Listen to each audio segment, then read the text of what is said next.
Hey, boys and girls. It's time for Uncle Jay Explains the News. Now here's the guy who helps little minds understand big news stories, Uncle Jay. Hi, boys and girls.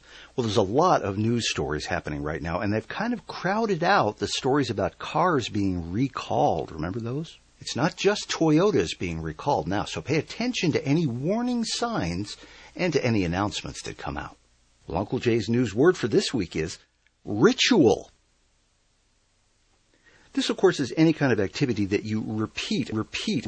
There is also a lot of ritual in the news, and if it's not done right, it can cause problems. For instance, today's proper way to make a public confession or apology is to do it on a TV show like Oprah, Larry King, Nightline, or if it's convenient and you have your own show, do it there.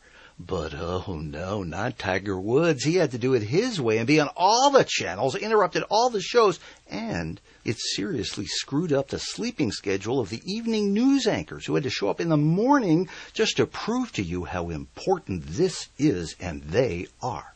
Now, another news story that got the ritual wrong was that guy who flew his plane into the IRS building in Texas. If his suicide note had just followed the rules and railed only against the IRS, then the news stations and talk radio could have condemned him or sympathized with him for days. But no, he had to go start attacking George Bush in his long, rambling note.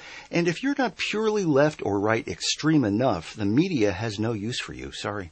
Now, last week there was a news that did go the usual way. The Dalai Lama, a very famous religious leader, visited President Obama in the White House. Now, the leaders in China don't like the Dalai Lama because he never shops at Walmart. So every time he comes to Washington, they complain. Americans who don't like President Obama also complained. They said this just shows again what a terrible president he is, just like George Bush was in 2007 and 2005. Unfortunately, and 2003. Unfortunately, the dog seems to have chewed up those complaints. We can't find any.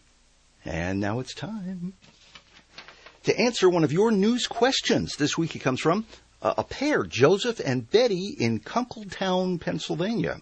Hi. And they write, Dear Uncle Jay, we never heard of Alexander Haig until the other day when he died. Why do they bother to report about people who've been out of the news for so long? Who cares? Thanks, Joseph and Betty. Well, older people care because it gives them a chance to say things like, wow, that brings back memories. Or, gee, I thought he was already dead. Don't forget, you can see more at www.UncleJayExplains.com. Check back every Monday when Uncle Jay explains the news. And remember, a great kid is great news.